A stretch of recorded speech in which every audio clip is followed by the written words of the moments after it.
అలాంటి విశేషము ఈ యొక్క పశ్చిమాభిముఖంగా ఉన్నటువంటి శివాలయాలకు ఉన్నటువంటి శక్తి అనమాట. నేత్రోన్మిలనం అంటే కళ్ళు తెరిచి చూసేసరికి ఆ శివలింగాకారం పెద్దగా ఎదిగేసరికి ఇది నేను పెట్టింది కాదు అని చెప్పేసి ఆగ్రహం వచ్చింది పరశురాముడికి. ముందు ఒక పెట్టిన మూర్తి ఉంది, కానీ ముందు అంతకంటే ముందే ఆ గుండుకి చెక్కబడి ఉంది. ఏమైంది వెళ్ళట్లేదు. నమ శివాయ. ఓం నమ శివాయ. ఓం నమ శివాయ. ఓం నమ శివాయ. ఓం నమ శివాయ. హాయ్ ఫ్రెండ్స్, నేను మీ Srikanth Amira. Welcome back to my channel. ఇవాళ మనం అయితే ఒక గుడికి అయితే పోతాం. ఆ గుడి ఏంటంటే నల్గొండలో ఉన్న ఫేమస్ గుడి చెరువుగట్టు రామలింగేశ్వర స్వామి గుడి. ఆ గుళ్ళకి అయితే పోతాం. చాలా రోజుల నుంచి అనుకుంటాను పోదామని, కానీ ఎప్పుడు కుదరలేదు నాకు పోదానికి. ఈసారి అయితే దేవుని దయ వల్ల ఈసారి అయితే కుదిరింది. సో కాబట్టి ఇప్పుడైతే పోతాం మేము. ఆ గుడికి అయితే చాలా పెద్ద చరిత్ర ఉన్నది, అసలు చాలా ఫేమస్ గుడి. అది మస్తు పవర్ఫుల్ గుడి అంటారు. గుడి అంటే చాలా వరకు కోరికలను అక్కడ పోతే నెరవేరుతాయి అంటాం. ఇప్పుడైతే ఆ గుడికాడికి అయితే పోతాం మేము. అది పోయిన తర్వాత చూపిస్తా గుడి ఎట్లున్నది ఏందనేది. చాలా మంచిగా ఉంటుంది గుడి అయితే. వీడియో అయితే ఎండు వరకు చూడాలి, సూపర్ ఉంటుంది. ఈ వీడియో చూసిన తర్వాత మీకు కూడా గుడికి పోవాలనిపిస్తుంది. అనిపించకపోతే నన్ను అడుగురు, అప్పుడు కామెంట్లలో పెట్టురు. అప్పుడు అంత మంచిగా ఉంటుంది గుడి, చూపిస్తాం మీకు మొత్తం. సరే ఇక పోదాం పాలి. వస్తాను ఇక ఇప్పుడే మొత్తం అయితే బయలుదేరినాం. కానీ ఎండ అయితే గట్టికి కొడుతుంది, 10 అవుతుంది. కానీ ఎండ చంపుతుంది ఎండాకాలం లెక్కనే. ఇక మొత్తానికి అయితే ఇక్కడికి వచ్చినాం. చెరువుగట్టు ఇదే నల్గొండ రూట్లో ఉంటుంది. అండ్ ఇక్కడ నుంచి కొంచెం ముందుకు పోతే ఇంకా లెఫ్ట్ సైడ్లో తిరగాలి. లెఫ్ట్ సైడ్ ఒక కమాన్ వస్తుంది. కమాన్ నుంచి లోపలికి సీదా పోతే ఒక 1 కిలోమీటర్ దూరంలో ఉంటుంది. ఇప్పుడు చూడండి కమాన్ కాడికి వచ్చినాం మనం. ఇక్కడ బోర్డు ఉంది చెరువుగట్టు జడల రామలింగేశ్వర స్వామి అని. ఇప్పుడే గుడికాడికి వచ్చినాం. ఇట్లా మెట్ల నుంచి పోతే ఇట్లా లేట్ అవుతుందని చెప్పి ఇప్పుడు ఇట్లా పోతున్నాం పైకి డైరెక్ట్ బండి వేసుకొని. ఎందుకంటే 11:30 అవుతుంది టైం ఆల్రెడీ. ఇప్పుడు పైకి వచ్చినాం. టెంపుల్ దగ్గరికి అయితే వచ్చినాం. సో టెంపుల్ అయితే చాలా కొండపైన ఉన్నది, గుట్ట మీద. అక్కడ పైన కూడా ఏదో ఉంది వ్యూ, అది కూడా ఉంది. అండ్ ఈ టెంపుల్ స్పెషాలిటీ ఏంటంటే ఈ టెంపుల్ని వచ్చి పరశురాముడు ప్రతిష్ఠించిండు ఈ విగ్రహాన్ని, ఈ శివలింగాన్ని. పరశురాముడు యుద్ధాలన్నీ మొత్తం ప్రపంచం అంతా తిరిగి రాజులందరినీ సంహరించిన తర్వాత మొత్తం అంతా దేశమంతా తిరిగి శివలింగాలు ప్రతిష్ఠించుకుంటూ వచ్చాడు.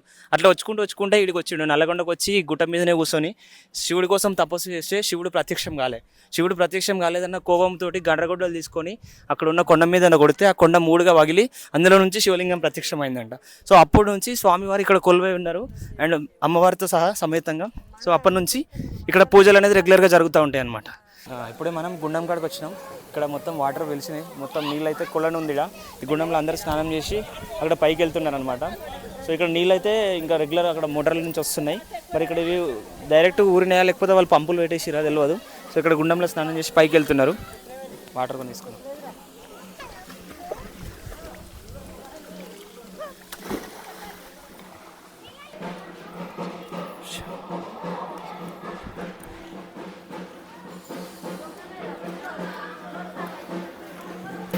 స్వామివారి పాదాలు ఉన్నాయి కింద అక్కడ. సో స్వామివారి పాదాలకి అభిషేకం చేస్తారు.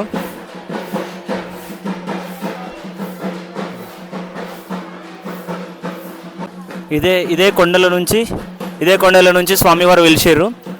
ఇక్కడ చూడండి బండ 3గా వగిలింది. అండ్ ఇక్కడ ఇంకొక స్పెషాలిటీ ఏంటంటే ఏమన్నా బ్లాక్ మ్యాజిక్ లాంటివి ఏమన్నా ఉన్నా కూడా సో ఇక్కడికి వస్తే అమావాస్య రోజు, పౌర్ణమి రోజు ఇక్కడికి వస్తే వీళ్ళు సాల్వ్ చేస్తారంట. ఇక్కడ బ్లాక్ మ్యాజిక్ తోటి ఎవరైనా సఫర్ అవుతున్నా కూడా. సో అక్కడ ఇది కూడా ఈ గుళ్ళ అది కూడా ఒక స్పెషాలిటీ అనమాట ఇక్కడ ఈ శివయ్య గుళ్ళో.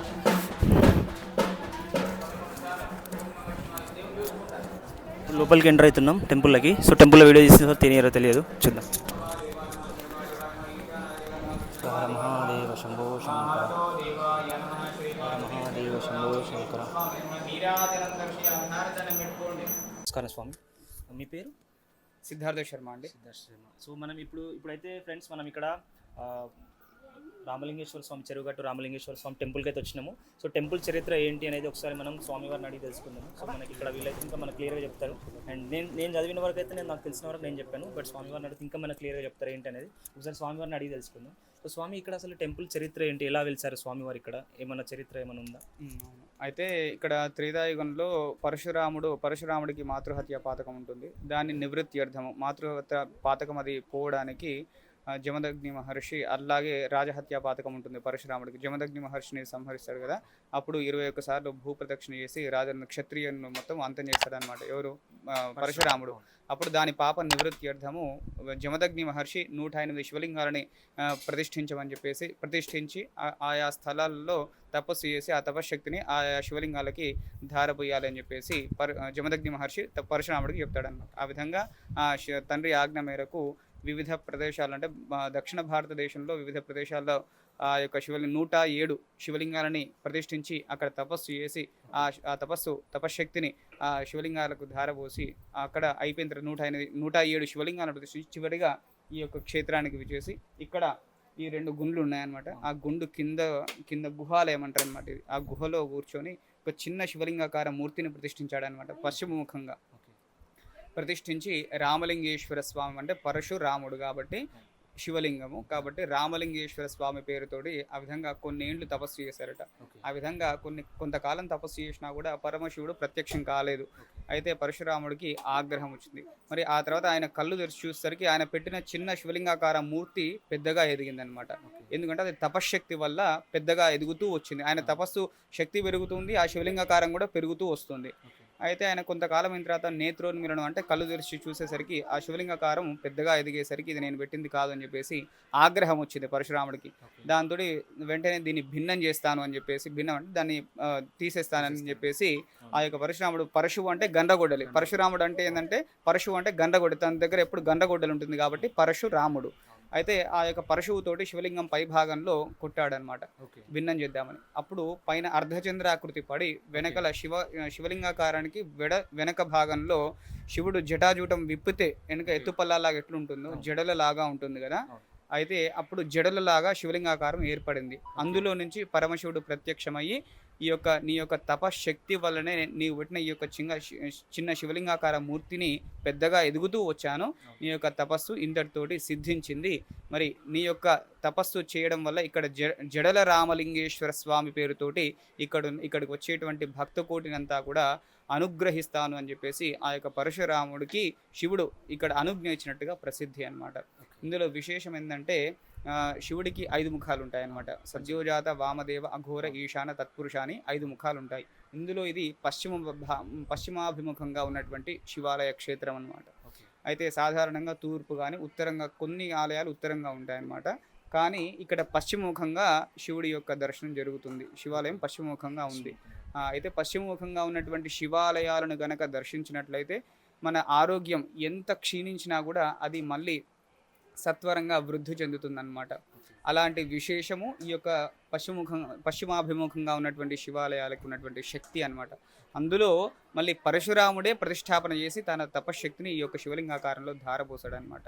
శివుడు పరశురాముడికి ఇక్కడ ప్రత్యక్షమైనటువంటి స్థలం ఇది కాబట్టి జడల రామలింగేశ్వర స్వామి అని భక్తులను ఇక్కడ ఆ పరమశివుడు అనుగ్రహిస్తూ ఉన్నాడు. దానికి నిదర్శనం ఏంది అని అంటే ఇక్కడ అమావాస్యకి ఒక లక్షలాది మంది, అట్లీస్ట్ 1,00,000 మంది ఆ రోజు అమావాస్య రోజు ఇక్కడ ప్లేస్ లేకపోయినా కూడా ఆ రోజు వచ్చి ఇక్కడ భక్తులందరూ వచ్చి ఎంత కొద్ది ప్లేస్లోనైనా కూడా వాళ్ళు అక్కడ నివసించి బస చేసి ఈరోజు రాత్రి వారి నిద్రను ఇక్కడ జాలించి శివాలయ క్షేత్రంలో జాలించి వారి యొక్క కోరికలను పరమశివుడికి నివేదన చేసుకుంటారన్నమాట. ఆ విధంగా ఒక 3 అమావాస్యలు కానీ 5 అమావాస్యలు కానీ లేదా అమావాస్య కుదరకపోతే సోమవారము కానీ అట్లా ఒక 5 వారాలు ఖచ్చితంగా ఈ యొక్క స్వామి దగ్గర నిద్ర చేసి ఆ యొక్క శివుని యొక్క అనుగ్రహంతో వాళ్ళ యొక్క ఆరోగ్యాన్ని ఇంకా ధర్మమైనటువంటి కోరికల్ని కూడా వాళ్ళు మరి తీర్చుకుంటున్నారు.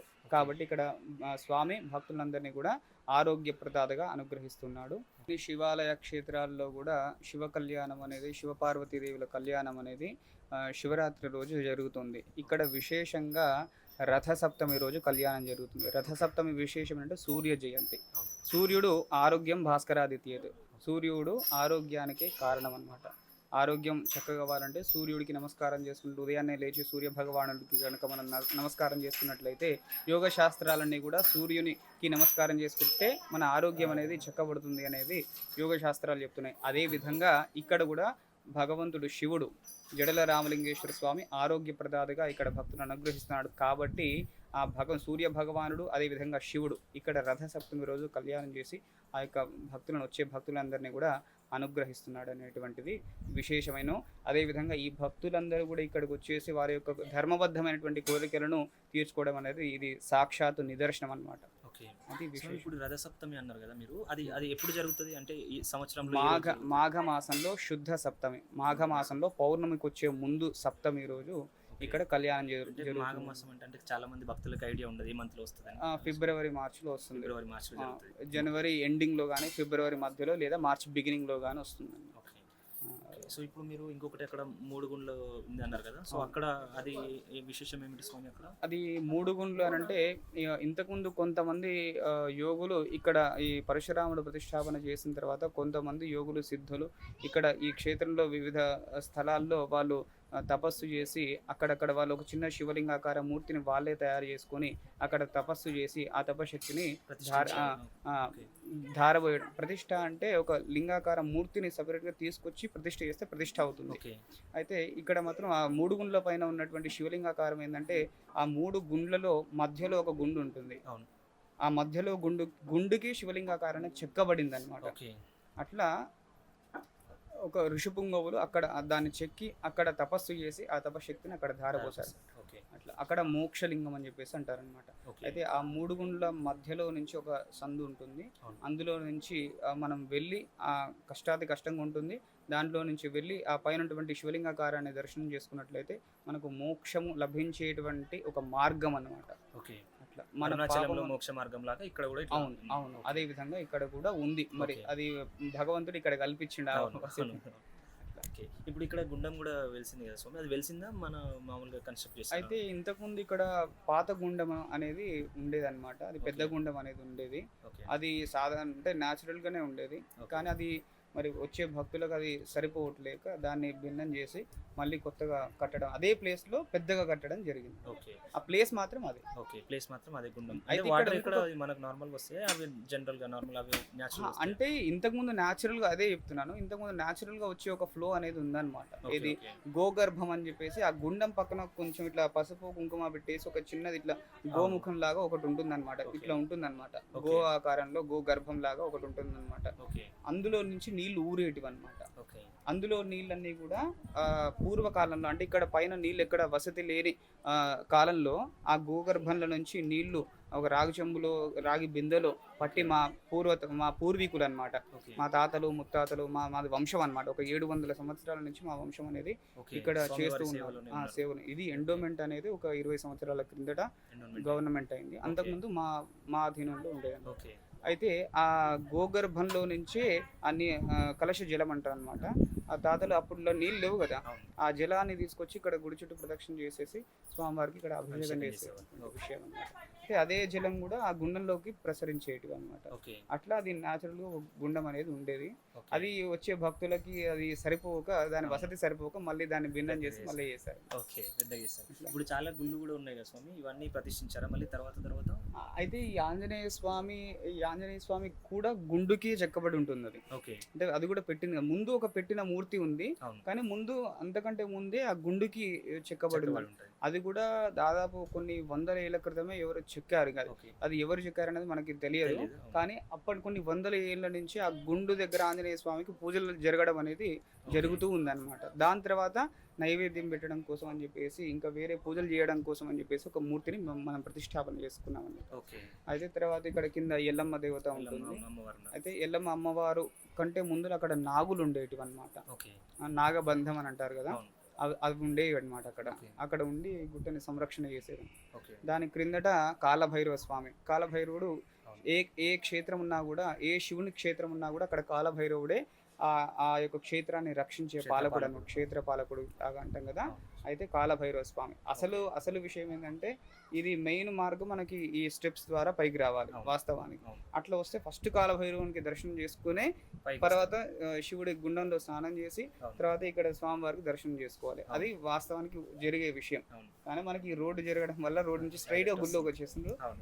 ఇది కాకుండా ఇట్లా చేసుకుంటే ఇంకా మంచిది అనమాట. ఫస్ట్ కాలభైరవుని దర్శనం చేసుకొని తర్వాత శివుడికి దర్శనం చేసుకొని ఆంజనేయ స్వామి, ఎల్లమ్మ దేవత, తర్వాత పైన 3 గుండ్ల స్వామి పక్కన. అయితే ఇంకొక విషయం ఏంటంటే ఇక్కడ పరశురాముడు ఇక్కడ శివలింగాకారాన్ని ప్రతిష్టాపన చేసిన తర్వాత శివుడు ఒక విషయం చెప్పాడు పరశురాముడికి. అది ప్రతీతి ఏంటి అని అంటే ఇక్కడ పరశురాముడిని కూడా ఇక్కడే ఉండి సేవ చేసుకోమని చెప్పేసి ఆ పరశురాముడికి అనుజ్ఞయిస్తే ఆ యొక్క పరశురాముడు కూడా ఒక లింగాకృతి రూపంలో పరశురామ లింగం అని చెప్పేసి మనకు ఒకటి ముందలు ఉందన్నమాట ఇటువైపు. అయితే పరశురాముడు కూడా లింగాకార రూపంలో ఇక్కడ పరశురాముడు చిరంజీవి. అయితే లింగాకార రూపంలో ఉండి ప్రతిరోజు కూడా ఆ యొక్క శివుడికి ఇక్కడ సేవ చేసుకున్నట్లుగా ఇక్కడ ఇప్పటికీ కూడా అవును జరుగుతూ ఉందన్నమాట. అది అంటే ఆ పరశురామ లింగం అనేది ఎప్పటి నుంచి, అది కూడా కొన్ని వందల ఏళ్ళ నుంచి అది అక్కడ ఉంది. దాన్ని కూడా ఎవరు ప్రతిష్ఠించలేదు, అది గుండుకే చెక్కబడి ఉంది అది కూడా. అయితే పరశురామలింగం అని చెప్పేసి వందల ఏళ్ళ నాటి నుంచి కూడా అట్లనే మనం చెప్పుకుంటూ, మా పెద్దల నుంచి కూడా అట్లనే చెప్పుకుంటూ వస్తున్నాం. పరశురాముడు కూడా ఇక్కడ శివుడికి ప్రతిరోజు కూడా సేవ చేసుకున్నట్లుగా ఇక్కడ విశ్వాసం అన్నమాట. అండ్ ఇంకొకటి స్వామి, నేను ఒకటి విన్నాను, అంటే నార్మల్గా బయట చెప్పారు, అది ఎంతవరకు నిజమో నాకు తెలియదు. సో ఏమన్నా లైక్ నెగిటివ్ ఎనర్జీ ఉన్నా, ఏమన్నా దుష్ట శక్తులు ఉన్నప్పుడు ఇక్కడ కొంచెం మంచిగా అవుతారు ఇక్కడికి వస్తే అని ఒకటి ఉంది అని, అది ఎంతవరకు నిజం అంటే? అదే నెగిటివ్ ఎనర్జీ అని అది ఇది అని కాకుండా, ఇక్కడ ఏ క్షేత్రానికి వెళ్ళండి, ఆ క్షేత్ర పాలకుడిని దాటి మనం లోపలికి వచ్చినట్లయితే అట్లాంటి ఏమన్నా శక్తులు అనేటివి ఉన్నా కూడా అవి అంతటితోటి ఆగిపోతాయి. ఈ ఒక్క క్షేత్రం అని కాదు, ఏ క్షేత్రానికి వెళ్ళినా కూడా క్షేత్ర పాలకుని యొక్క పరిధి అనేది ఒకటి ఉంటుంది. ఆ పరిధి దాటి లోపలికి వస్తే ఆ శక్తులు అనేటివి అక్కడి వరకే పనిచేస్తాయి. మళ్ళీ మనం బయటికి వెళ్ళిన తర్వాత ఇంకా అది ఏంటి అనేది మనం లోపలే వచ్చి మనం ఎంత దర్శనం చేసుకున్నాం, ఎంత ఆరాధన చేసాం అనే దాన్ని బట్టి నా మీద ఆధారపడి ఉంటుంది. కానీ మన లోపలికి మాత్రం ఆ శక్తి లోపల వరకు రాలేదు, ఏ శక్తి అయినా కూడా. అది ఈ క్షేత్రం అని కాదు, ఏ క్షేత్రమైనా క్షేత్రపాలకుని పరిధి లోపలికి వచ్చేంత వరకే అది. అంటే నేను విన్నాను స్వామి, ఎందుకంటే ఇక్కడ ఆరోగ్య ప్రదాత మెయిన్ స్వామి. ఆరోగ్య ప్రదాత అంటే ఫిజికల్గా కానీ మానసికంగా కానీ మెంటల్గా కానీ ఇక్కడ భక్తులని ఆరోగ్యాన్ని చక్క చేస్తున్నారు. ఎంతోమంది వేల మంది భక్తులు వచ్చేసి ఇక్కడ వాళ్ళు ఎంతో ఇంకా మెంటల్ అయిన వాళ్ళు కానీ, అంటే మొత్తం వాళ్ళ మతి స్థిమితం తప్పి ఇంకా కోలుకోని వాళ్ళ హాస్పిటల్స్ డాక్టర్స్ కూడా చేతులు ఎత్తిన వాళ్ళు కూడా ఇక్కడ కొన్ని నెలలు స్వామివారి చెందిన ఇక్కడనే వాళ్ళు ఆకు పూజ అనేది ఒకటి ఉంటుంది అనమాట. ఇక్కడ ఉదయాన్నే లేచి 41 రోజు చేస్తారు, 41 ఆకులు పట్టుకొని, ఏదో ఒక చెట్టు ఆకులు ఉంటాయి అనమాట, ఆకులు పట్టుకొని 41 ప్రదక్షిణలు 41 రోజులు వాళ్ళు ఇక్కడ వండుకుంటూ ఉదయం మధ్యాహ్నం సాయంత్రం ఆ విధంగా 3 కాలాలలో కూడా శివుడి ఈ గుడి ప్రదక్షిణ చేస్తారు. 41 చుట్లు ప్రతిసారి, ఉదయం మధ్యాహ్నం సాయంత్రం, అట్లా 41 రోజులు ఆ విధంగా చేసేవాళ్ళు అనమాట. ఆ విధంగా ఎంత ఆరోగ్యం బాగాలేని వాళ్ళైనా కూడా, ఒకవేళ పిల్లానికి ఆరోగ్యం బాగాలేకపోతే వాళ్ళ తల్లిదండ్రులు వెంబటి ఉండి అక్కడ వాళ్ళతోటి తిప్పించడం కానీ, లేకపోతే కూర్చోబెట్టి వాళ్ళు తిరగడం కానీ అట్లా చేసేది అనమాట. వాళ్ళు తప్పకుండా 41 రోజు దాటిన తర్వాత వాళ్ళు ఖచ్చితంగా ఇక్కడ మెరుగుపడి వెళ్ళే వాళ్ళు అనమాట. తర్వాత మళ్ళీ సంవత్సరానికి ఒకసారి లేకపోతే 6 నెలలకు ఒకసారి వచ్చేసి మళ్ళీ స్వామివారి దర్శనం చేసుకునేవాళ్ళు. సో మీరు ఇప్పుడు ఇవన్నీ చెప్పారు కదా స్వామి, ఇంకా ఏమన్నా విశేషాలు ఇంకేమన్నా ఉన్నాయి అంటే మేము తెలుసుకోవాల్సినవి ఏమన్నా? ఇప్పుడు అంటే మాకు తెలిసిన వరకు అయితే మేము అడిగినాం. సో ఇంకేమన్నా తెలుసుకోవాల్సిన విశేషాలు మన ఆలయం గురించి, ఇక్కడ కొంచెం చరిత్ర గురించి ఏమన్నా అట్లాంటివి ఏమన్నా ఉంటే మీరు? ఇంకా సపరేట్గా ఏం లేవు, ఇక్కడ ఆరోగ్య ప్రదాతనే అంతే.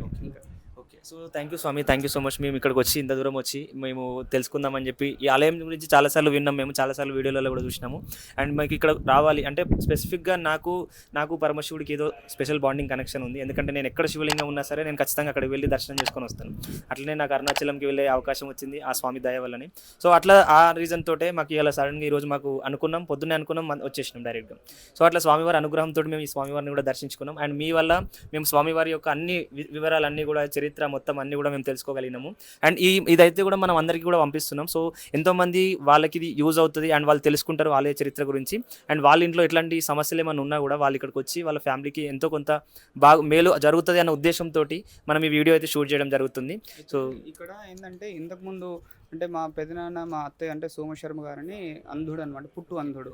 అతడు ఇక్కడ ఒక 50 సంవత్సరాలు, మా అత్తయ్య తను కూడా పెళ్లి చేసుకోకుండా, మా పెదనాన్న అంధుడు అనమాట, మా అత్తయ్య కూడా తనతో పాటే ఉండి ఉదయం వాళ్ళిద్దరే అనమాట ఒక 50 సంవత్సరాలు కంటిన్యూస్గా వాళ్ళు కింది నుంచి మెట్ల ద్వారా పైకి బిందెలో నీళ్ళు తీసుకొచ్చి స్వామివారికి చేసి అట్లా ఒక 50 సంవత్సరాలు చేశారనమాట. చేస్తే ఆ తర్వాత కొంతకాలం అయిన తర్వాత ఈ పూజలన్నీ కూడా కొంత స్టార్ట్ చేసి అవ్వడం వల్ల వాళ్ళ పుణ్యమో మరి భగవంతుడు ఇక్కడ మరి ఇంతమంది భక్తులను ఈరోజు అనుగ్రహిస్తున్నాడంటే వాళ్ళు ఎంతో కొంత పుణ్యం. సోమశర్మ గారు, అమృతమ్మ గారు అని చెప్పేసి వాళ్ళు ఇక్కడ చాలా ఏండ్లు చేశారనమాట. మా నాన్నగారు పూతులపాటి రామలింగేశ్వర శర్మ గారు ప్రధాన అర్చకులు ఇక్కడ. నా పేరు సిద్ధార్థ శర్మ. మా తాతగారు పెట్టారన్నమాట స్వామివారి పేరు. నా పేరు సిద్ధార్థ శర్మ, ముఖ్య అర్చక ఇక్కడ. సో స్వామివారు థ్యాంక్ యూ సో మచ్. మీరు మాకైతే చాలా విషయాలు అయితే చెప్పారు. సో మన అందరూ వ్యూవర్స్కి, అందరికీ సబ్స్క్రైబర్స్కి కూడా వాళ్ళందరూ కూడా తెలుసుకుంటారు స్వామివారి విశిష్టత ఏంది అనేది తెలుసుకొని. చాలామంది ఇక్కడికి తెలియని వాళ్ళు కూడా ఇక్కడికి వచ్చి వాళ్ళకి ఎంతో కొంత వాళ్ళ ఫ్యామిలీకి, వాళ్ళ కుటుంబాలలో ఎవరికొకరికి ఎంతో కొంత మేలు జరుగుతుందన్న ఒక చిన్న స్వార్థం అది. అట్లాంటి ఉద్దేశంతో మేము వచ్చి వీడియో షూట్ చేయడం అయితే జరుగుతుంది. సో అలా అందరూ ఉంటారు కాబట్టి స్వంతం కోసం చేస్తే అది వేరే, కానీ సకల జనుల కోసం చేసేది స్వార్థం కాదు, పరార్థం అది. సో అట్లా అనుకొని వచ్చినాము అండ్ చూసినాము, మాకైతే చాలా హ్యాపీగా అనిపించింది. సో మీరు ఇన్ని విషయాలు అయితే మాకు చెప్పారు. అంటే నాకు కొంచెం వరకే తెలుసు, కొంచెం నేను ఎక్కడో చూసింది విన్నది. కాకపోతే మీ వల్ల ఏంటంటే మేము సంపూర్ణంగా మేము తెలుసుకోగలిగినాము అండ్ మన వాళ్ళందరికీ కూడా మేము తెలియజేయగలిగినాము. Thank you. మీ దర్శకులకు కూడా స్వామివారి అనుగ్రహం తప్పకుండా కలుగుతుంది. తప్పకుండా. సో మనందరికీ కూడా స్వామివారి ఆశీర్వాదాలు ఎప్పటికీ అందరికీ ఉండాలని చెప్పి మేము మనస్ఫూర్తిగా అయితే కోరుకుంటున్నాము. So thank you so much స్వామి, మీరు ఇంత మంచి మీ సమయాన్ని కేటాయించి మా కోసం ఇన్ని వివరాలు అయితే మాకు చెప్పారు. Thank you so much.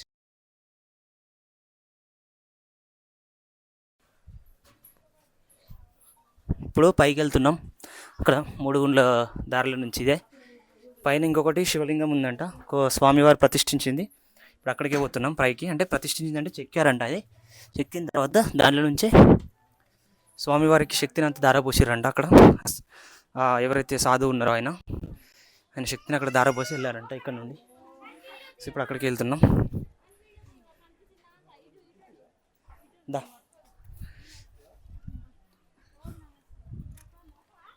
ఇక్కడ మెట్లు అయితే కొంత వరకే ఉన్నాయి, కొంత దూరం మెట్లు లేవు. సో ఈ సందులో నుంచి ఈగాలి. ఇక్కడ ఇందులో నుంచి మోక్ష మార్గం, ఇది మోక్ష మార్గం. ఇదేనా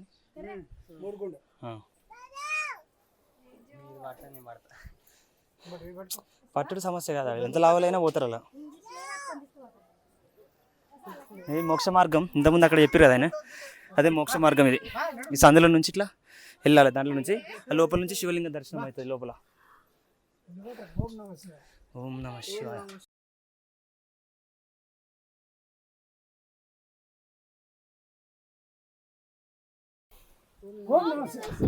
ఓం నమ శివాయ.